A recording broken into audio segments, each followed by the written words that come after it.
Bienvenidos a un nuevo episodio del Desquacerado. Aquí se opina de manera irrelevante sobre temas relevantes y otros no tanto.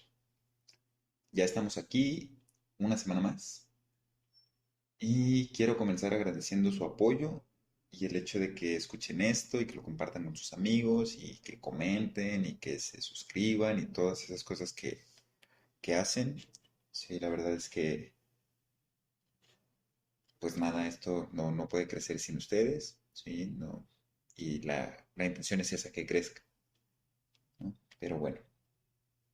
Quería agradecerles, no quería dejar pasar esta oportunidad.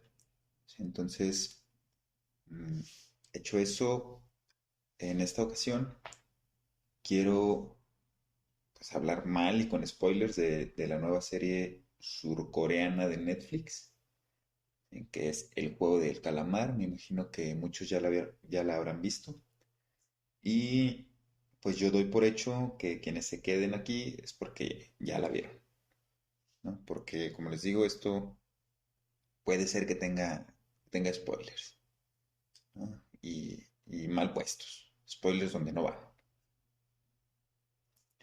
Entonces, una vez hecha esta advertencia, sí, porque creo que es una obligación decir cuando vas a hablar con spoilers, entonces yo, yo ya lo dije. ¿Va? Si se quedan aquí es bajo su propia responsabilidad. Y bueno, entonces, pues dicho eso, vamos a empezar. Sí, no me quiero meter con el apartado técnico, porque la verdad es que yo de eso no sé nada. Sí, soy amateur, me gusta ver tele, me gusta ver series, me gusta ver películas, pero no más, ¿sí?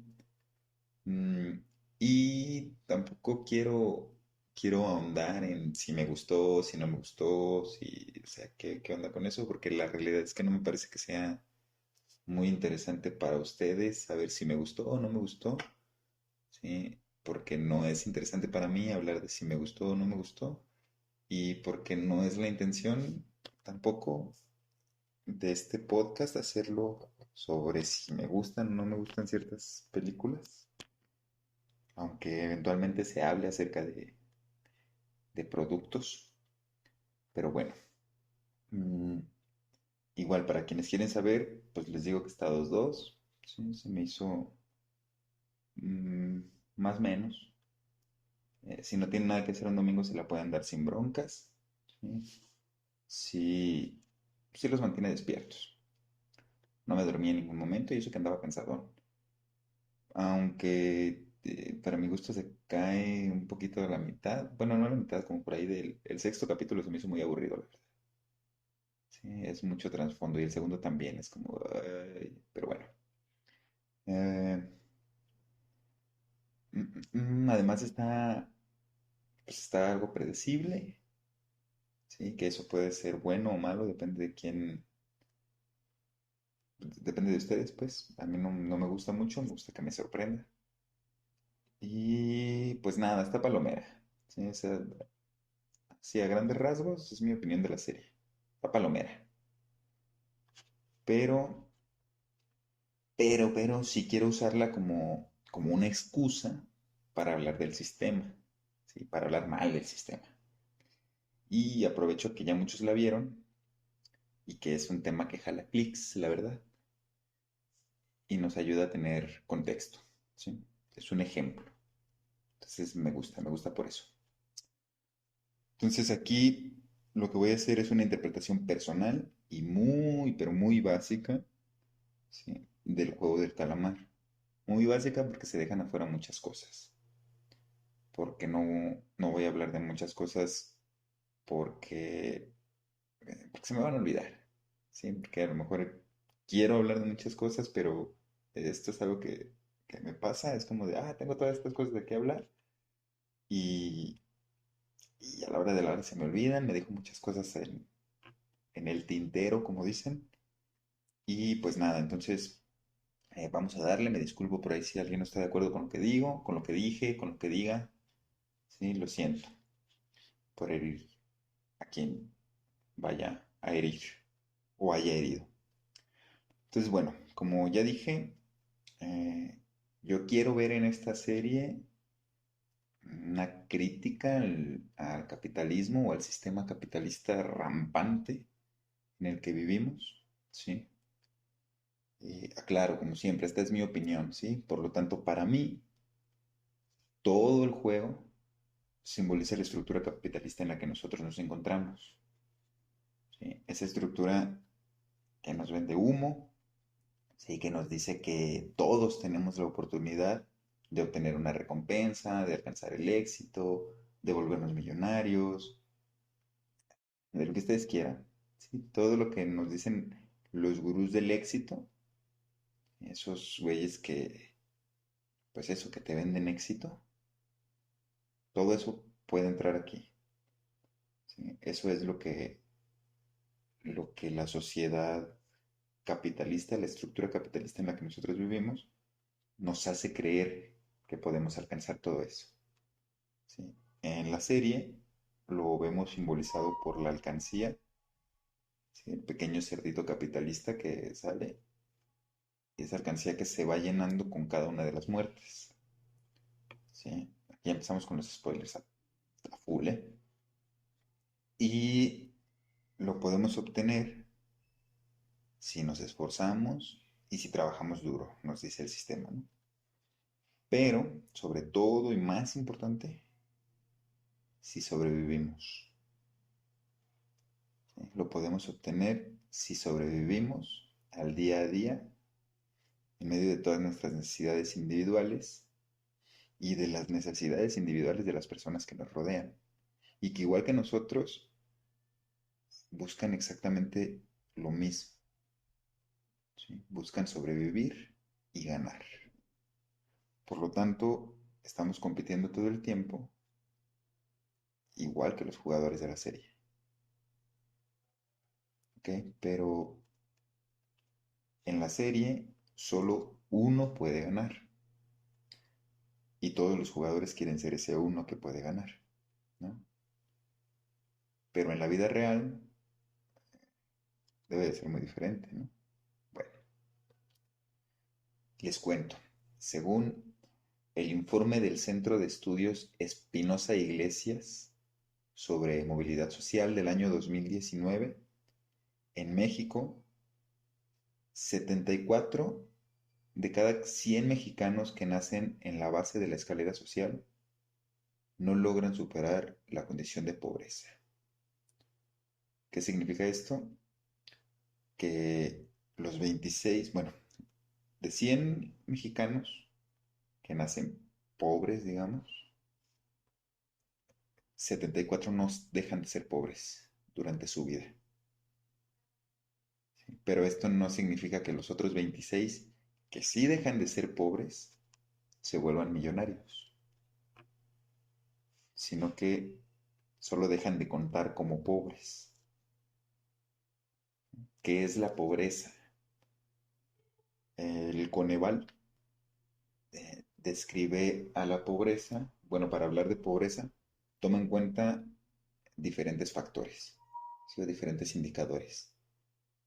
El primero, pues es la cuestión económica, ¿verdad? Netamente económica, o sea, los ingresos per cápita, ¿sí? Que ahí se calcula tanto de manera individual, o sea, por persona, como a nivel familiar, me parece. No entendí muy bien eso, pero tienes que ganar cierta cantidad de dinero, ¿sí? Y se toman en cuenta también otros indicadores, que son 6 indicadores de desarrollo, los cuales son, primero, el rezago educativo, o sea, digamos, tu nivel académico, el acceso a los servicios de salud que tengas o no tengas, el acceso a los servicios básicos en la vivienda, igual los que tengas o no tengas, y el acceso a la alimentación. ¿Sí? Entonces, no todo es dinero, ¿sí? Sí tenemos que ganar una cierta cantidad, pero también tenemos que tener una cierta situación social, ¿sí?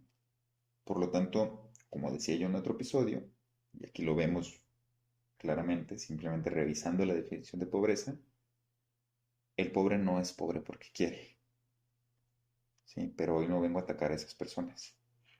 Sale, hoy no quiero atacar a nadie, pero espero que nadie se sienta ofendido y atacado. Esto que acabo de citar y lo que vaya a citar más adelante, se los voy a dejar en las fuentes, aquí en la parte de abajo, en la descripción. Ustedes no pueden ver esto, pero yo acabo de señalar hacia abajo. Y bueno, retomando la serie, este deseo de sobrevivir que tenemos y que tienen los participantes, este deseo de ganar barra sobrevivir, lo podemos ver a lo largo de todos los episodios de la serie. Incluso en el 2 que me parece que no tiene que ver con, que no están dentro del juego, pero ahí también lo vemos. ¿Sí? Como, pues nada, simplemente por eso vuelven al juego, ¿no? Porque quieren ganarlo, porque muchas veces ni siquiera se trata de querer, sino de necesitarlo. Va más allá del deseo. Pero, pero bueno, también vemos en la serie cómo los juegos representan al trabajo, ¿sí? El trabajo en condiciones precarias, en condiciones insalubres, que lo único que hacen es generar enfermedades que ponen en riesgo la vida y en algunos casos van más allá y provocan la muerte. ¿Sí? Entonces, yo desde donde yo lo veo y desde mi perspectiva, para mí, los juegos en el juego del calamar representan el trabajo. ¿Sí? Ya igual y más adelante lo abordo más, o a lo mejor no. Pero, ¿por qué digo esto? Porque, por ejemplo, en Japón, no sé si hayan escuchado esto, se utiliza el término karoshi. ¿Sí? Karoshi se usa para denominar a las muertes y a los suicidios que son causados por el exceso de trabajo. ¿Sí? La gente se muere en su escritorio, en su cubículo, o se avientan por las ventanas, ¿no? Entonces, esto era tan fuerte que se creó, o sea, pasaba tanto, o era tan llamativo que se creó incluso un término para nombrar a eso. ¿Sí? No se dice simplemente se murió por trabajar de más, ¿no? Dices karoshi. ¿Sí? Entonces, antes se creía que eso solo pasaba en Japón. ¿Sí? Pero según una publicación en el portal Tec de Monterrey de mediados del año, la estuve revisando y dice que los datos de la Organización para la Cooperación y Desarrollo Económicos, la OCDE, ¿sí? Nos dice que en el 11% de los países que son miembros de la organización, las personas trabajan más de 50 horas a la semana. Chequen ustedes, piensen cuántas horas trabajan a la semana y más, saquen su cuenta y sigan escuchando. Nos dice que el 11% de los países las personas trabajan más de 50 horas a la semana y en el índice de balance vida-trabajo que publica la misma organización, la OCDE, los 4 países donde las personas trabajan más horas, ¿sí? A nivel, o sea, de todos los que están, los que pertenecen a esta organización, los 4 en los que más horas se trabaja son Turquía en primer lugar, México en segundo lugar, Colombia en tercer lugar, Corea del Sur, acuérdense que esta serie que estamos viendo es surcoreana, en cuarto lugar, ¿sí? Esos son los primeros 4 lugares. Y tenemos a Japón en el sexto lugar. ¿Sí? Japón, que es el lugar en donde se consideraba que esto se daba tanto que hasta le dieron nombre. ¿Sí? Imagínense cómo nos deben de ver a nosotros los mexicanos, por ejemplo. Allá en Japón es como de, güey, allá trabajan más tiempo y por lo tanto seguramente se mueren más en el trabajo también. Sí, a lo mejor por condiciones o por situaciones diferentes, pero está de la chingada. Bueno, vemos también em, cómo, cómo aparece la cuestión de la instrumentalización de las personas. Sí. ¿Qué es la instrumentalización de las personas? Es el hecho de que las personas se consideren eso, como meros instrumentos. ¿Sí? ¿En dónde lo vemos en la serie?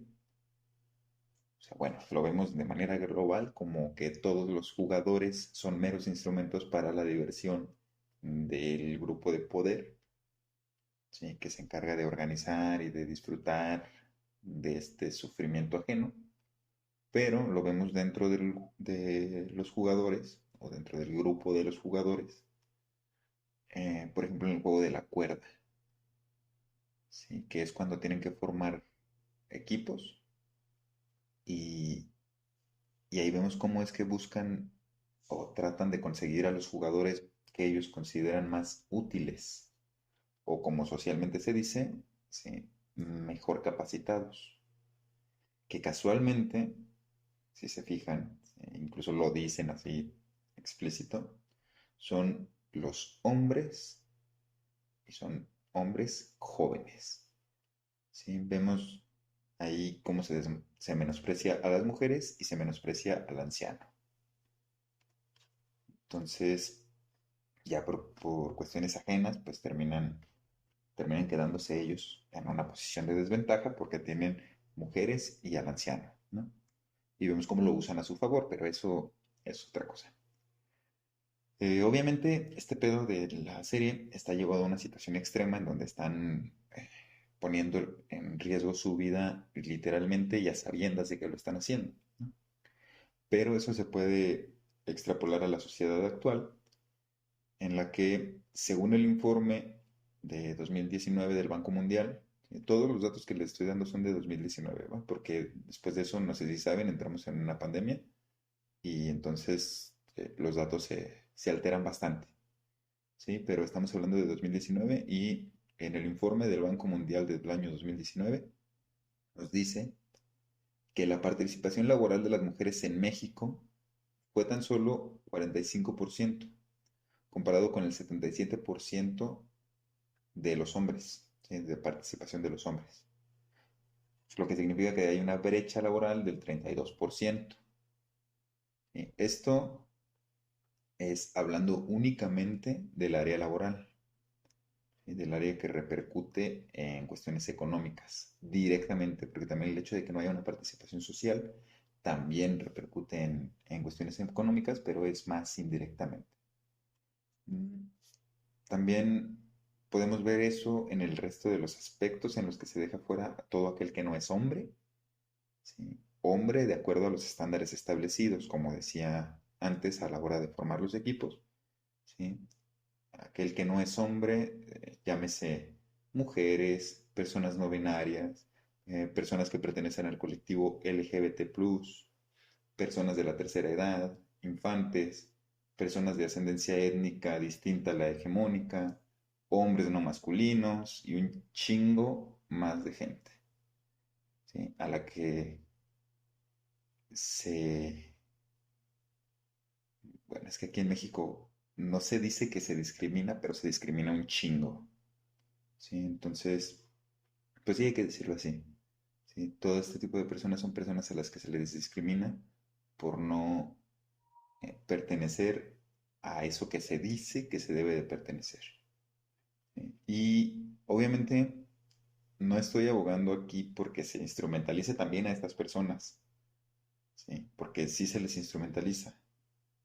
Entonces, por lo que si abogo sería por dejar de instrumentalizar a las personas en general, ¿sí? Por dejar de vernos como eso, como capital humano, como recurso humano. Entonces, somos personas, chingada madre. Y, y bueno, vemos, vemos cómo eso genera la idea de que se necesita cierto perfil para tener mayores posibilidades de sobrevivir.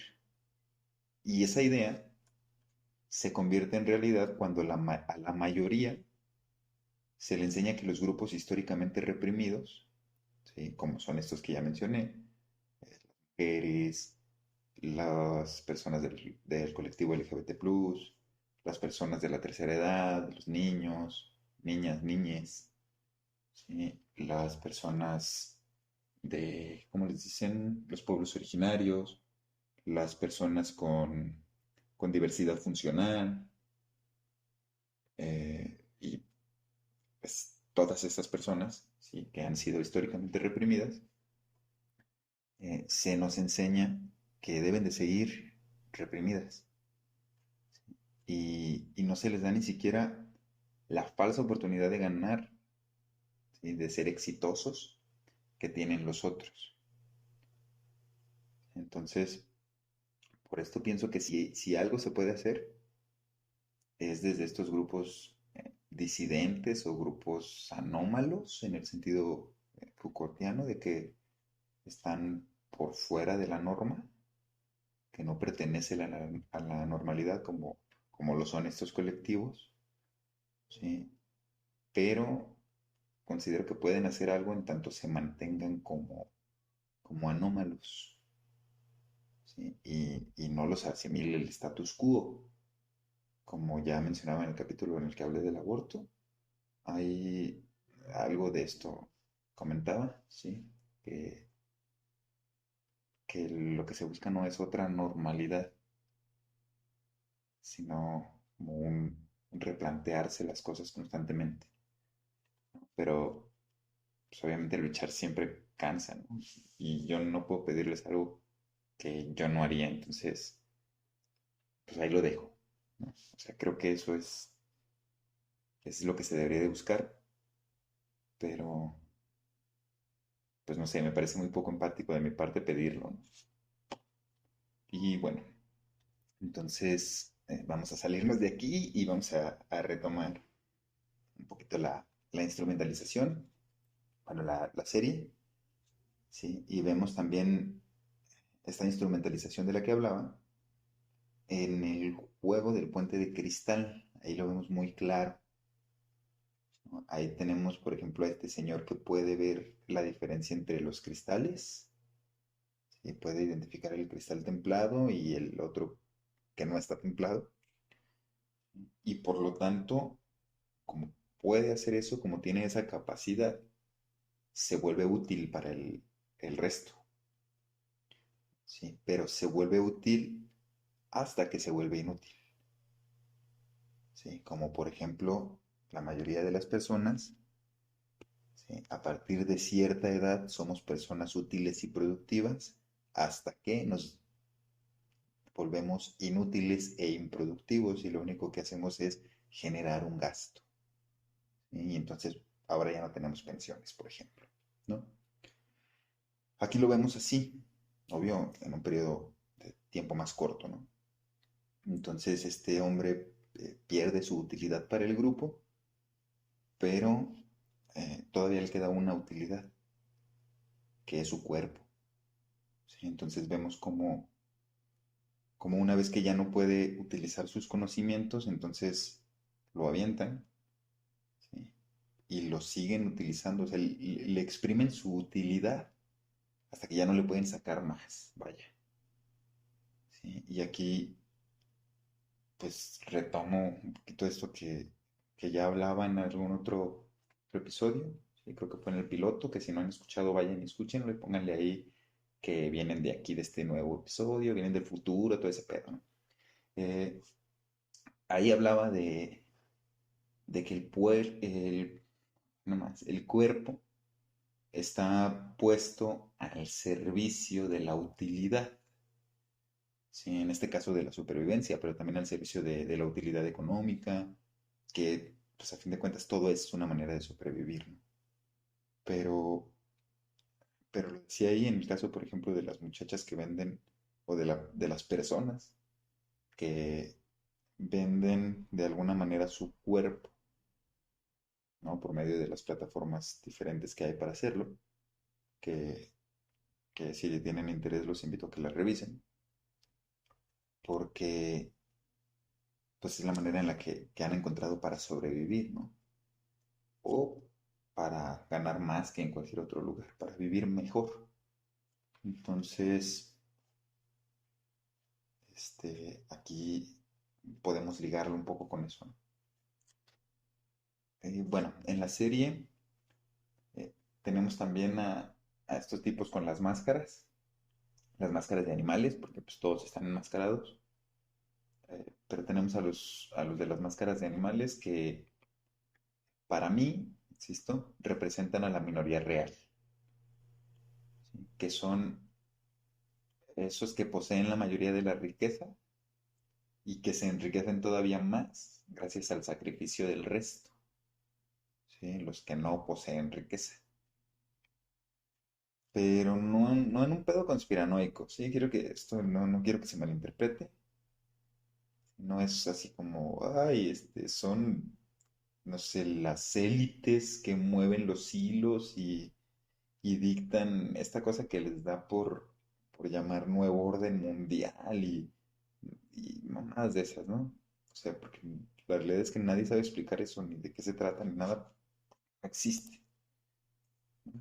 Entonces, me parece que la serie sí lo ve un poquito así, pero como les digo, es mi interpretación, ¿verdad? Entonces, eh, no son,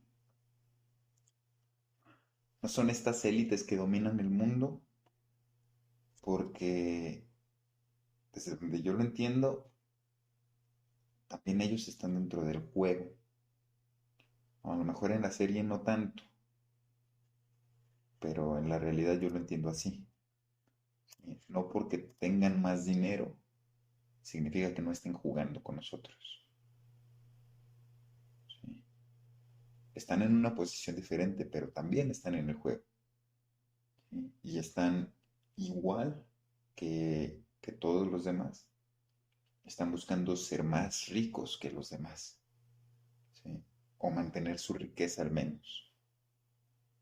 Porque, pues igual que para los demás, lo que tienen no es suficiente. Siempre puedes tener más. ¿Sí? Y, y aquí yo veo que el problema no es una persona, no es un grupo reducido de personas, sino que el problema es estructural. ¿Sí? Y, y la mayoría de las personas mantenemos esta estructura. ¿Sí? Porque es seguro, porque es lo que conocemos, por las razones que quieran. Pero entre todos mantenemos esta estructura y hacemos que, como decía en Juego de Tronos, ¿sí? Que la rueda siga girando, porque nos da miedo romper esa rueda, ¿sí?